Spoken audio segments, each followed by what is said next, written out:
In a world where horrid stenches and piercing screams come not from the realms of fantasy, but from the nightmare of reality.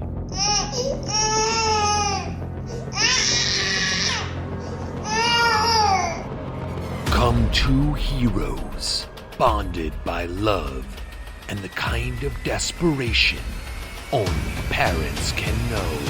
No! God, please, no! No! No! Behold, RPGs and Baby Makes 3, the greatest podcast in the history of all podcasts, by parents who have made a podcast about being gamers with a baby. Did I mention it's a podcast? Here are your hosts, Gretchen Hilmers and Rob Hessler.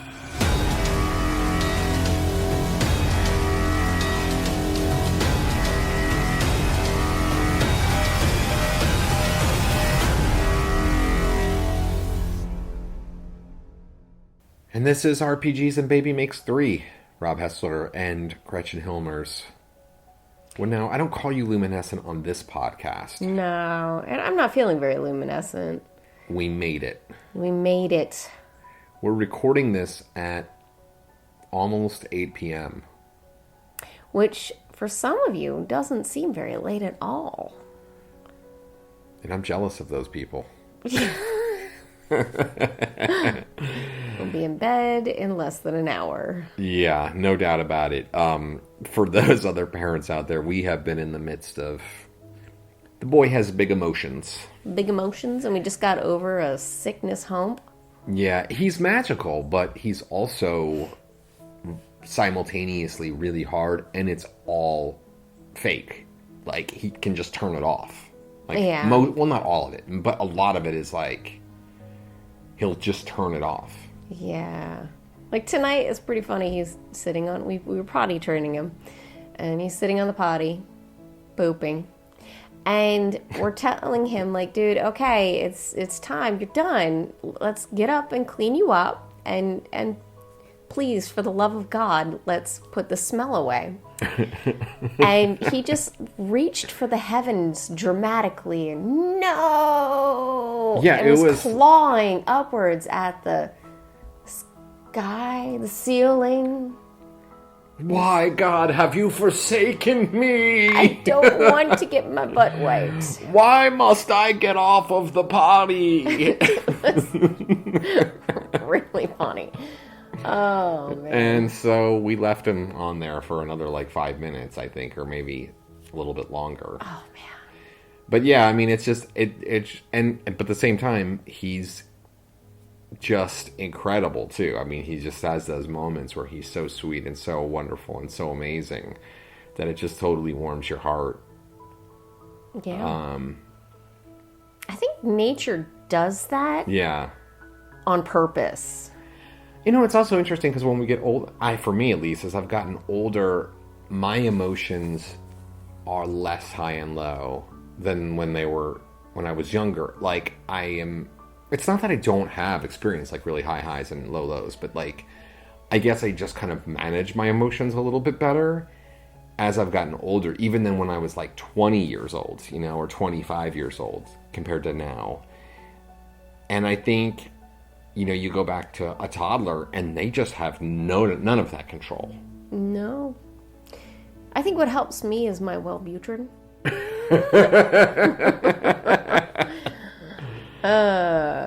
True story. RPGs do help sometimes. Yes. I mean, that's what the show is all about, and I do find that when we have a good session of an RPG, it's invigorating and feels really good. It makes me happy. Yeah. Puts me in a good mood. Mm-hmm. And then sometimes I'm like, why did I just spend 3-4 hours doing that? Why am I going to bed at midnight right now? God. This was not worth it. Why don't we roll for initiative? They see me rolling. Some people are born lucky. Let's roll. Roll for initiative.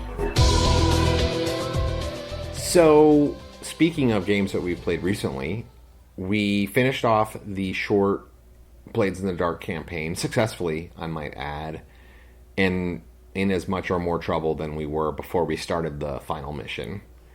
The final heist, I guess you might say. We ended up with 10 spirit bottles. And 10 gold pieces. And 10 gold. Which is like a lot of money in this game. But there's also like tons of people who are after us now. Yeah. Yeah, but that was cool. It was that's fun. Cool. It was fun. That was a fun campaign. It had its moments, like, I feel like faster and slower paced moments, and I think system mastery in that game would be awesome. Because when you get to, like, doing the jobs, they would move. They'd go quick. You know what I mean? And you'd feel like you were doing a job, and, like, the tension of almost like watching a good heist movie or something like that. But when you don't know the rules, and you're still trying to figure out how does the game move like we were, I think it could get bogged down a little bit. Because we couldn't just be like, it wasn't obvious to us necessarily, like, what we do next. Yeah, I would say that.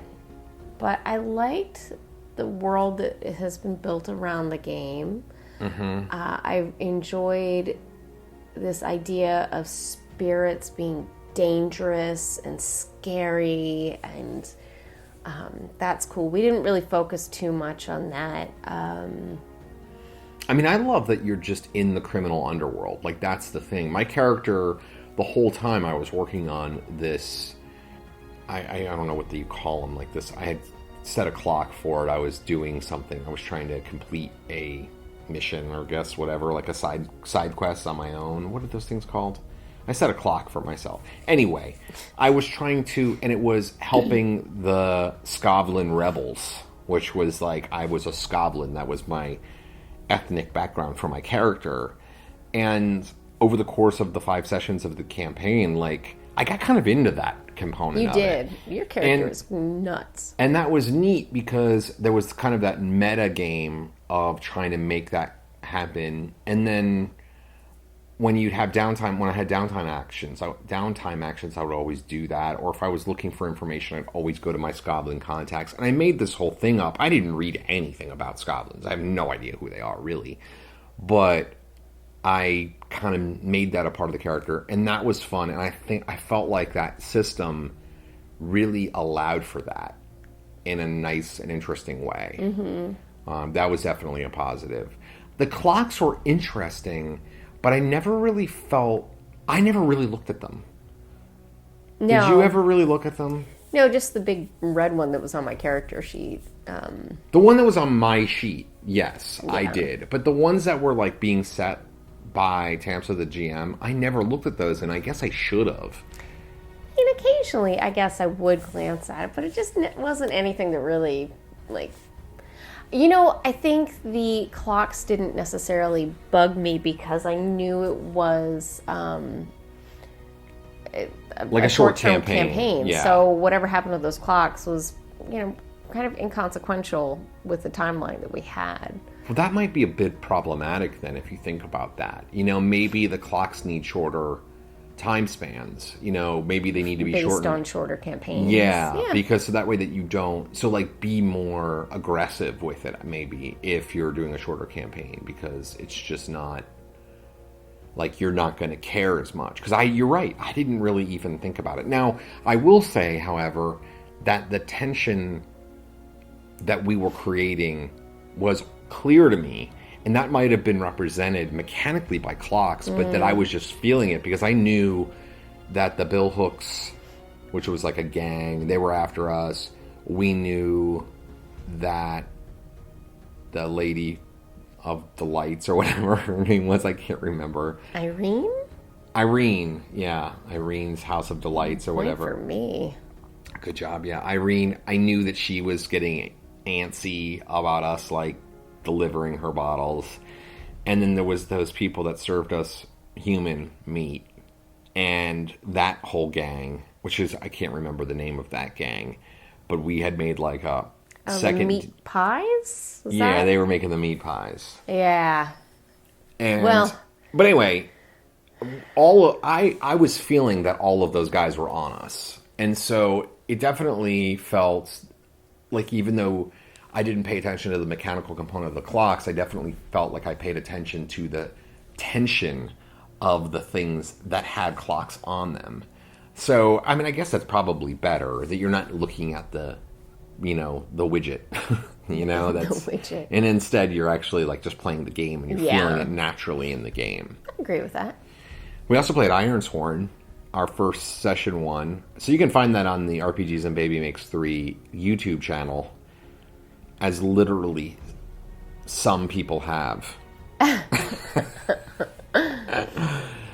Apologies to fans of the podcast who might have wanted to tune into that premiere episode, because I actually said it was March 31st, but that was because that was the original date, Thursday, March 31st, when we were going to do it, but we actually had to bump it back. Today. And we're recording it on the 31st, on the 31st, yes. Yeah. But we were supposed to plan the 31st, but then we had to bump it back to the 29th because one of the players couldn't do the 31st. So... because things and stuff happen. And that was a month that, between that recording and the session 0 and the first session. So anyway, we did that. Fun. That was fun. Now, you had never experienced it before. Any feelings? About Ironsworn? Yeah.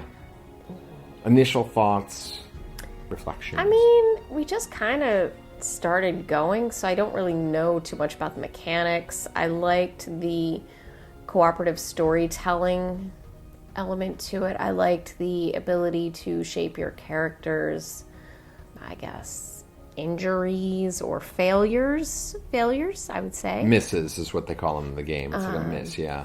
And, yeah. And I liked, we built a nice world, and I really just kind of, I thought it was cool that we were just coming together to create the world in the moment as well. Lofty Hole. So that was interesting, because when we rolled on one of the oracles, so for those who aren't too familiar with Ironsworn, it's a GM-less game, but it uses these things called oracles to randomize what happens in the game. And so we randomly rolled for the name of our setting, and it came up Lofty Hole. And we all kind of chuckled, because it's like a silly name, but then we ended up coming up with something kind of awesome, like the top of a mountain that had been cut off for mining, and it had a lake, and then the lake had like this toxic chemical that could be mined. Yeah. And we came up with the skimmers, who were like the people who took the stuff off the top. And then you ended up coming up with the name of the chemical being bright, because it would like burn very well. Yeah, with a blue flame. And then Ben Sperduto, who's playing in the game, suggested that maybe it's named after like a billboard of something that was up there. And then you suggested what did you Whitening suggest? toothpaste. Whitening toothpaste, yeah, called Bright. And so, like, we all came up with that together, and how cool is that? Like, you can envision that post-apocalyptic world on the top of this mountain with this lake that is an artificial lake that's become poisoned, with this billboard on the side of it, and these scraggly old trees are, like, all growing up there, and then there's been this community built around it, which is basically all about harvesting that stuff, or catering to the needs of people who are doing that harvesting of that stuff. Yeah, it's cool. So that was fun. That was really. We did a more so when in the other Ironsworn game that I'm playing in right now, which is the more Viking fantasy game, we didn't really get into the starting place as far as a descriptor goes at all. Really, we had a very small beginning description, and we left town right away. But for us, what was cool is Lofty Hole ended up playing a major role in everything that happened, with the encounter with the skimmers and Oxtail, the woman who was like the head of the skimmer crew. Was Oxtail the head? I thought that was one of the bruisers, enforcers. And she was one of the... Oxtail was at the lead of one of the skimmer crews. Oh, okay. Yeah, so she was a bruiser, though, for sure. Okay. I thought she was like the gang leader. I was confused then. Yeah, I don't think it's a... Yeah, that's interesting. No, I was thinking it was skimmers. But maybe it was a gang. See, now maybe we didn't define it. Did we define that? I don't know. Like, I think I naturally assumed that because you were going to talk to them as like part of the underworld. No, it was definitely skimmers, because Ben, during that described the skimming knife, the weapon that they were holding. Well, yes, he did, but that could just be a weapon of choice in that town. Interesting. Well, anyway, it was cool. Somehow we get along. And I think this is actually going to lead into our main topic. So why don't we go ahead and get into our main topic, and we'll get further into this discussion. Don't worry. Don't worry. I'm not gonna do what everyone thinks I'm gonna do. Flip out, man. Look, I've got a major problem, okay? Hold up. Wait a minute. Something ain't right. You have no power over me. Groans and moans.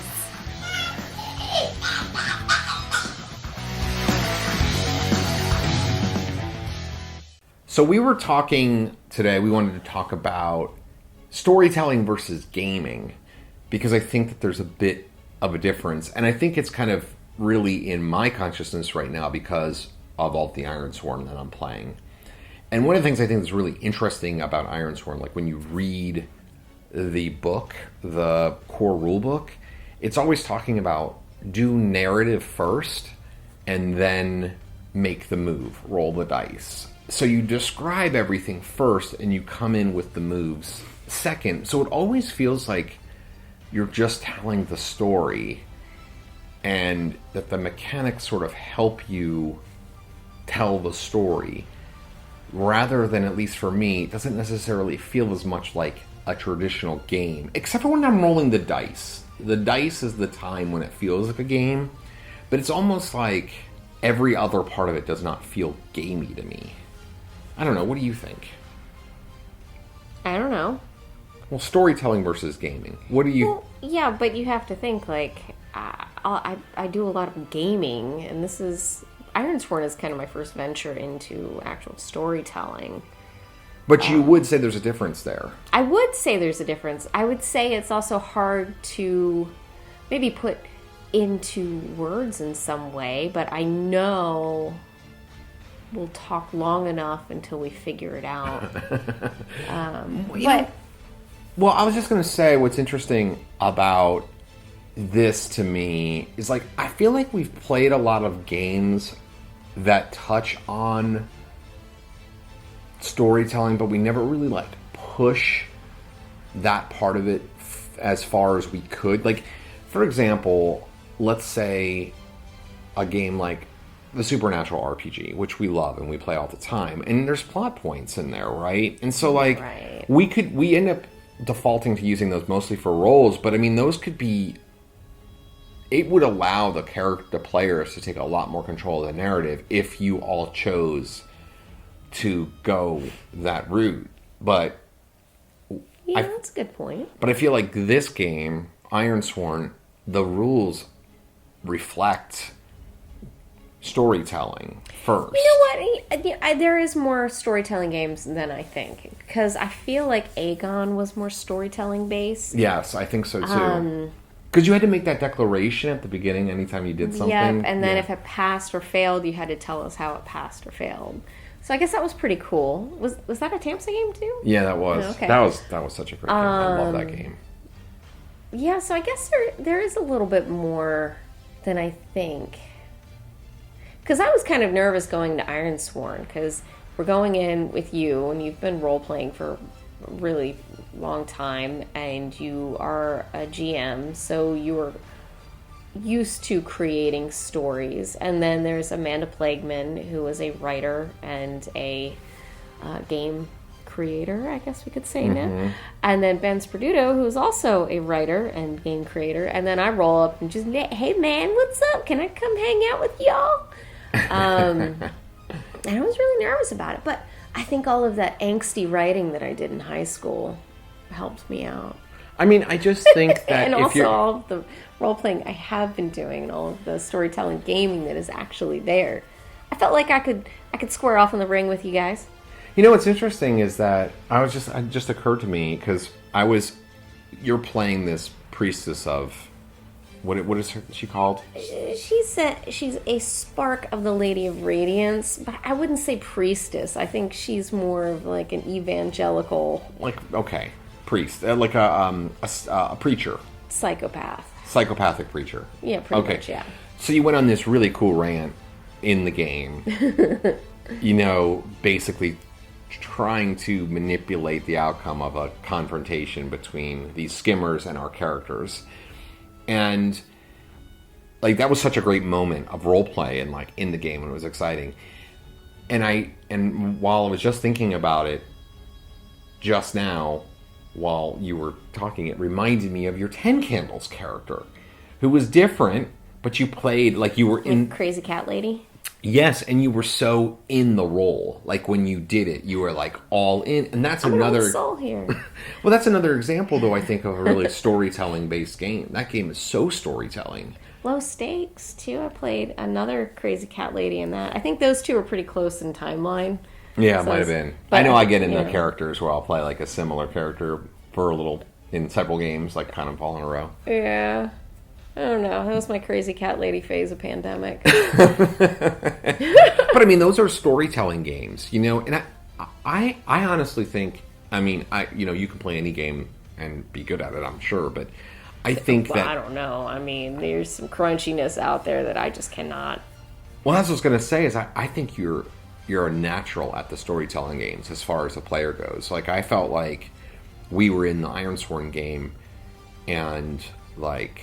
I mean, it wasn't like, oh, you're the newbie who hasn't GM'd before. Like, it didn't feel like that in the least. And same thing with Ten Candles. I mean, like, your character was really interesting. Aegon, again, like you mentioned, the story-based games, the ones with a little bit simpler system, maybe that's your cup of tea. It's definitely my cup of tea. In fact, it's so much my cup of tea.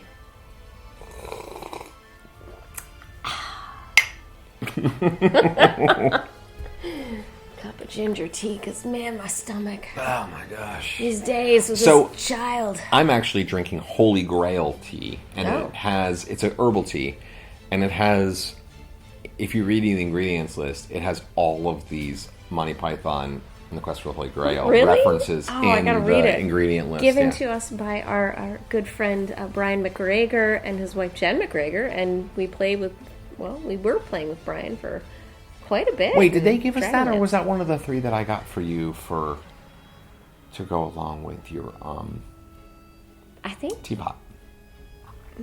I feel like it came from them with your mug, which I stole. They can take the anyway. Nobody cares about this. Yes, but you know what? There are couples. There's one couple out there who's listening, because we have 4 listeners.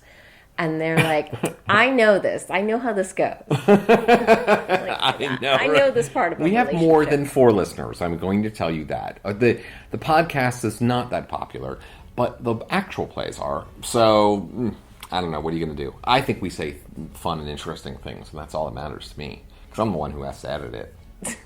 That's true. I'm kind of one and done. Like, I sit here and then that's it. But anyways. But yeah, I mean, I think the gamey thing is really interesting, because I actually, it's funny. There's a special place in my heart for playing the game. Like, if it's a game. Like, I like the dice rolls, and I like making the little marks. I like some crunch, to play those kind of games. There's a part of me that really enjoys that.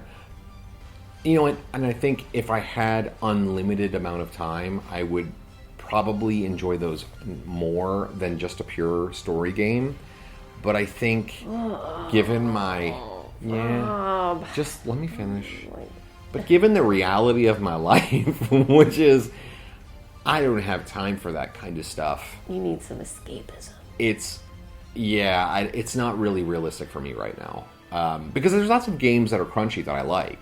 But it's like, and there's lots of games out there that are crunchy that I would like to learn, but I just don't really feel like I just don't have the time to really invest in reading those and understanding those and making characters and putting together a campaign or anything like that requires that kind of effort, especially when you see something like Ironsworn work so well at creating a world which is as vivid and interesting as anything that you could literally spend hundreds of hours like creating. Just it ends up being as vivid and interesting as that. Yeah.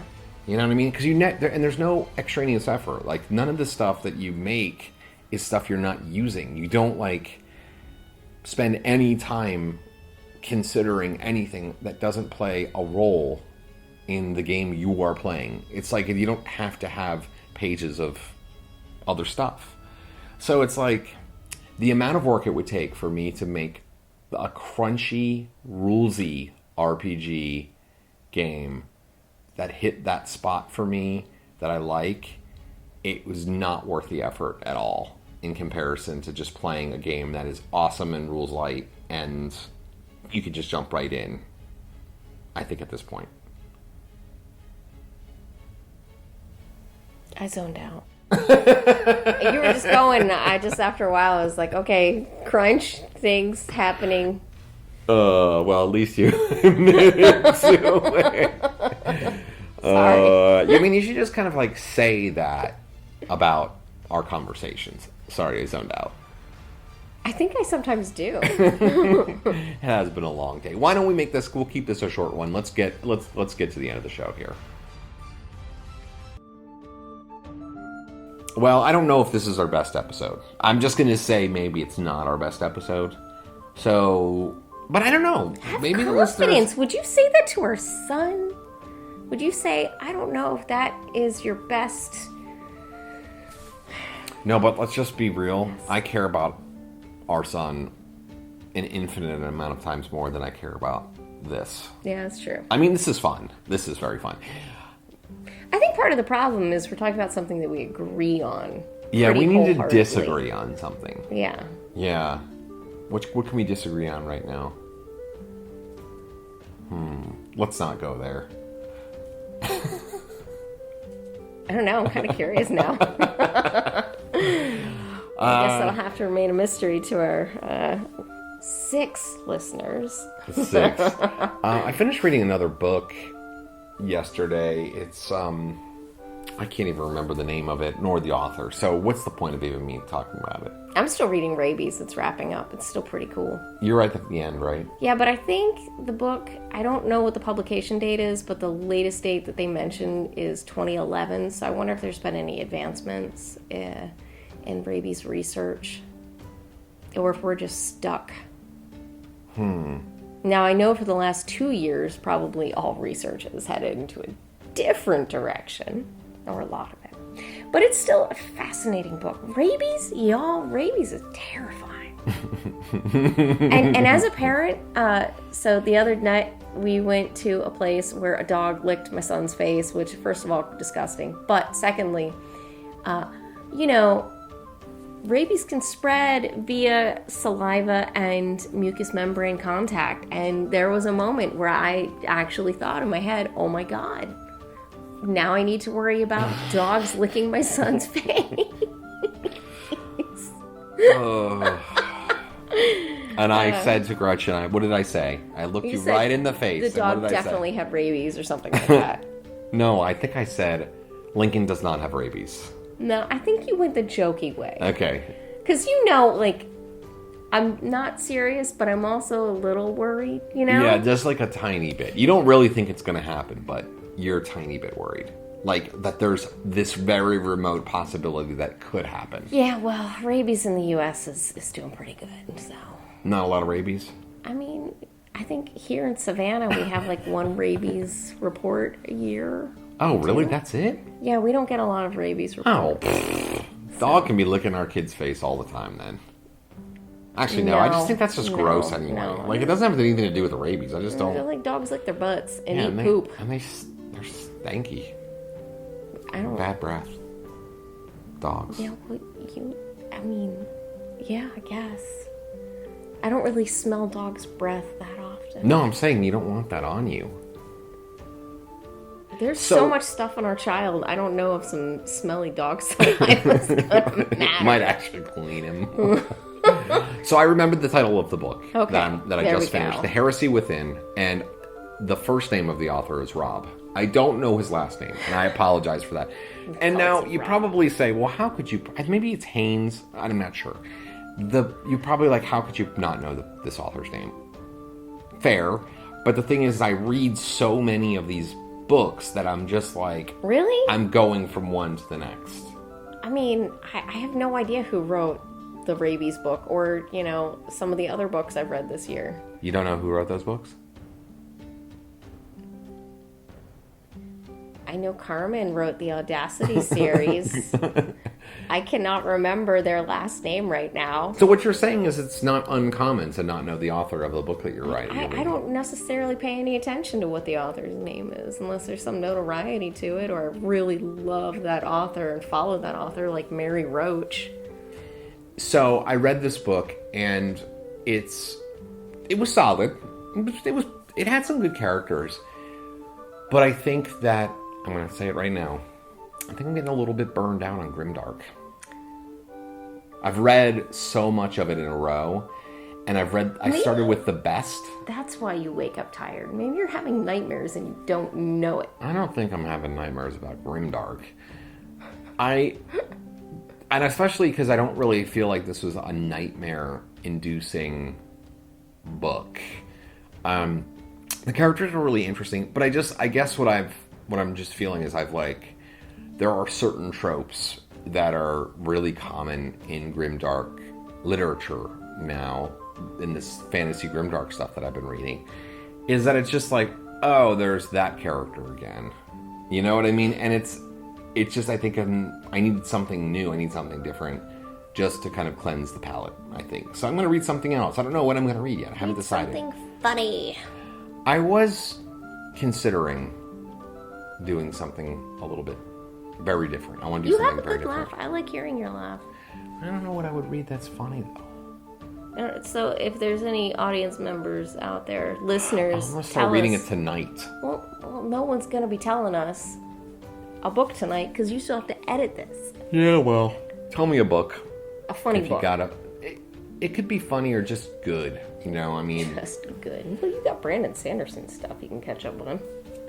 I know, I do, but that's 1,000 pages. I don't know if I feel like doing that right now. Because I've been reading a trilogy after a trilogy after a trilogy. And one Brandon Sanderson book is essentially a trilogy. He says even that he writes it like that. So it's, it's like I want something that's fun. So you want someone who has a good story to tell that you can get through at a pretty good pace. What's the Discworld guy? I'm just drawing a blank on him. Terry Pratchett. 47 books in that series, I think. Yeah, I've read the first 4, so I could read one of those. Those are fun. Those are fun books too. Maybe I'll do that. That'd be nice. What's funny is when you said that I was going to suggest Discworld, but then I was like, he's already read some of those. I don't know. They're good. The Discworld is exactly that for me too. Is I'll go and I'll read one every now and then. I don't feel any compulsion to sit down and read 47 straight books. To me, it's like you can just pick it up and read one. They're self-contained stories, and they're funny. And there's always funny moments in those books.